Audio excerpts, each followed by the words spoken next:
Alright, it's a brand new Monday. Looking forward to things turning around and starting to go my way. So yesterday my buddy Rob came over and we bled the brakes on the bed, no breakfast. Well,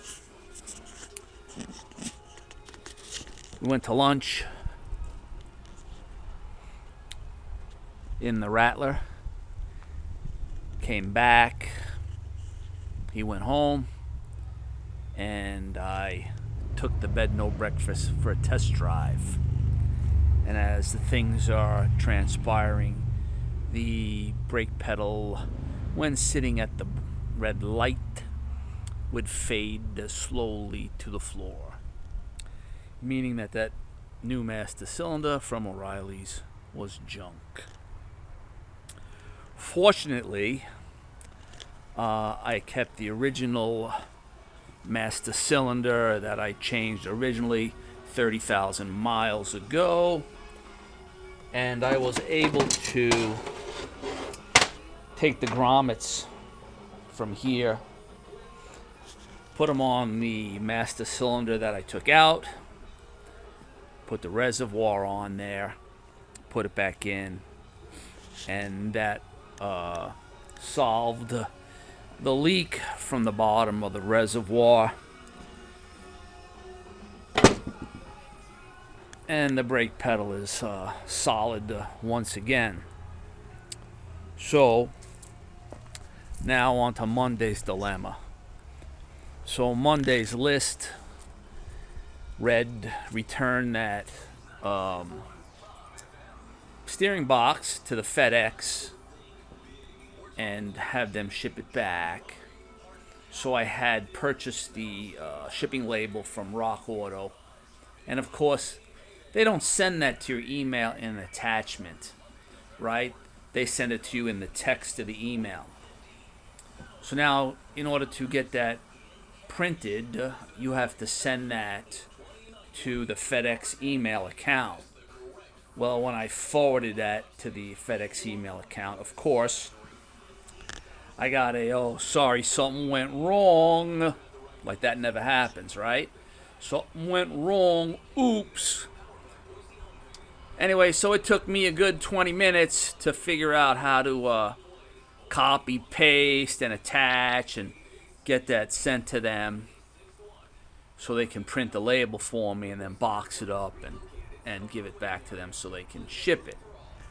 Well, okay, that drama was over. Got that done. Also, yesterday when I went to take the caddy for a ride, I noticed that the stickers on the plate had expired in April. And I'm thinking, that can't be. I know I re-registered them. No way did that happen. But it was Sunday and I couldn't call the DMV. So this morning I called the DMV, and the woman's like, well, no, you're good till 27. I'm like, well, why do I have red stickers on there that say 424? And she says, well, those are classic plates. You're not supposed to have stickers on them. I'm like, well, why, when I registered them in 2001, did you guys send me stickers? And I put stickers on the Raptor and the Caddy. She says, I don't know why, but you can peel those stickers off because you're good till 2027. All right. Did that. I peeled the stickers off. This way there's no confusion. But I still don't have copies of the registrations. I don't know what happened to that. So either way, it doesn't matter. It doesn't matter. Everything's parked and going to be parked back for the winter, so that doesn't matter. Got that done. Called HTP. Told them about my dilemma and my stupidity and how I broke that. Or how it got broke. Who knows how it got broke? Only the shadow knows. And so I talked to the woman there, and she says, oh, let me send you a picture. So she sends me a picture, and I'm like, no, that's not it. Well, what do you mean? I said, well, mine doesn't look like that. It's threaded, and it's got guts on the inside. This is hollow. So she says, I said, well, I got a picture of mine. Let me send you a picture. So I sent her a picture of mine, called her back. She says, oh, I'm talking to the engineers right now. I'll get back to you. So she called me back about maybe 10, 15 minutes later. She says, oh, yeah, that one-piece thing is no longer available. It's a two-piece. So the manual that I have is out of date now, of course, right? And the manual says it's one piece, but they went to a two-piece. She says that is the right piece that I sent you, but you also need the piece that goes on the inside. I said, oh, by the way, I'm also going to need a new gun because it shattered the brass fitting in the gun, right? So whatever else I need to get the machine up and running, let's send it my way. She says, okay, I'll add that. She's like, oh, do you have a 10-foot, 15-foot? I'm like, I don't remember. Hang on, I got to open the garage. So I go in the garage, open the garage, look at it, give her the part number that's on there. I said, how about looking at my last order? And she says, oh, yeah, you ordered a 10-foot. I said, okay, well, give me a 10-foot. She goes, oh, do you want a flex head or the rigid? I said, well, I already have a rigid, and if the rigid and the flex head are interchangeable, just send me a flex one, and now I will have a flex and a rigid, right?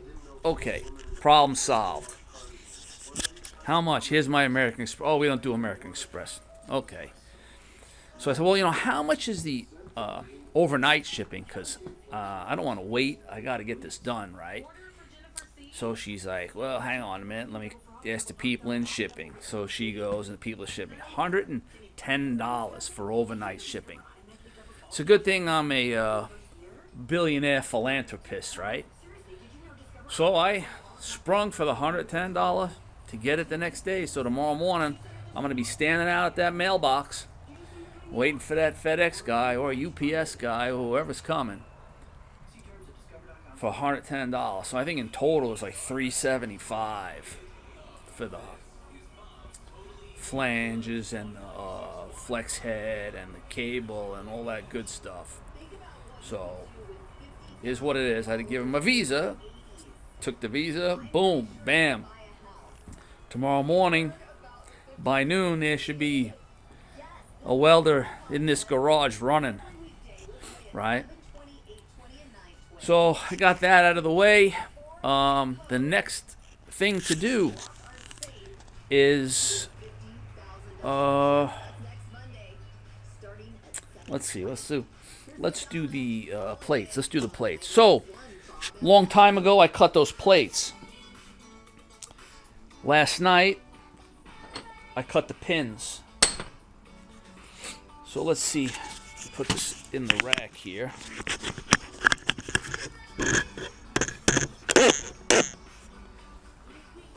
So the mission, those plates are what's gonna transition between the concrete and the containers, right?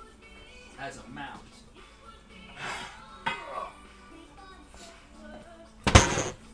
So I decided that I'm going to use six pins or anchors per plate. So I did a little cipher in, and so in the sheet metal business, the edge distance on a plate is usually minimum 2 times the diameter of the rivet that you're using. So these are 5/8, so I double that. It's 1 1/4, and then I decided, well, I want to go 1 3/4. So I set the ruler up to 1 3/4. Got my Sharpie.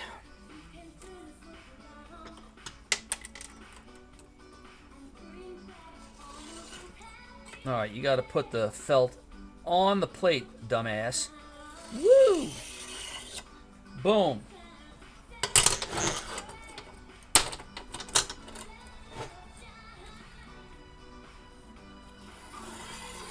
Boom.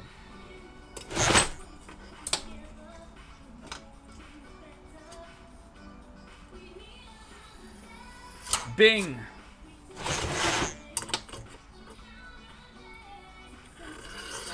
Bang. So that would represent the four corners. I want to weld one right there on the inside, one there on the inside, one there. All right. One there, one there. Now, I want to put two in the center.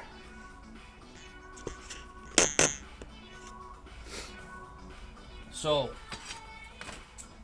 took my square and I measured the plate. And so I want to be 6 15/16 is the center. So I got that lined up.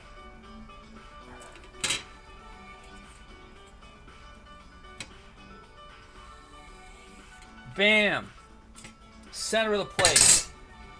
So then I want them to be a little offset. I want them to be inside, not the same. So then I went, what's that? 1, 2, 3 1/4. So I went 3 1/4. Boom.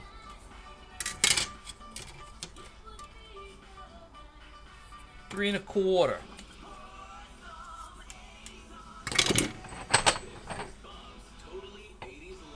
Boom. That's where I want it to go.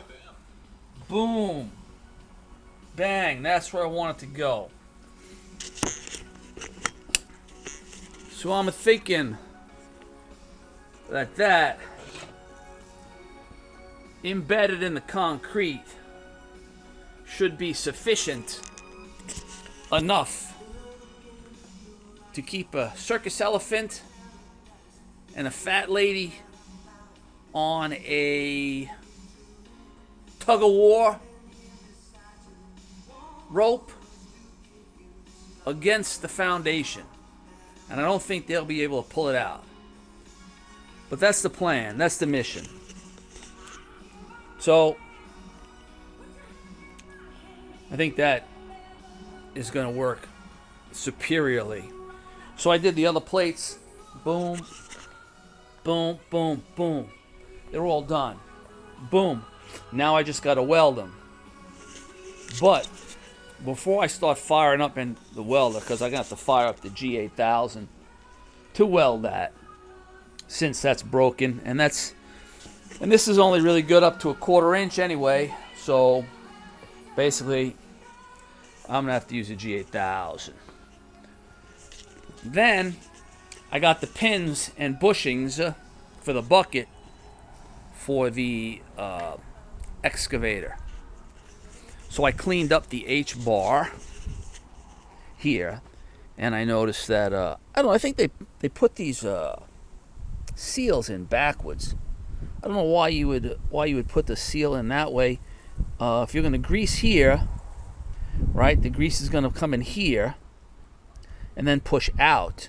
Why would you let it push out? You would want the grease seal on the other side, and you'd want this to fill up with grease and keep the grease retained, right? And they're all like that. I don't know if somebody else rebuilt this once, but I don't think that's right. And I look in the IPC and I can't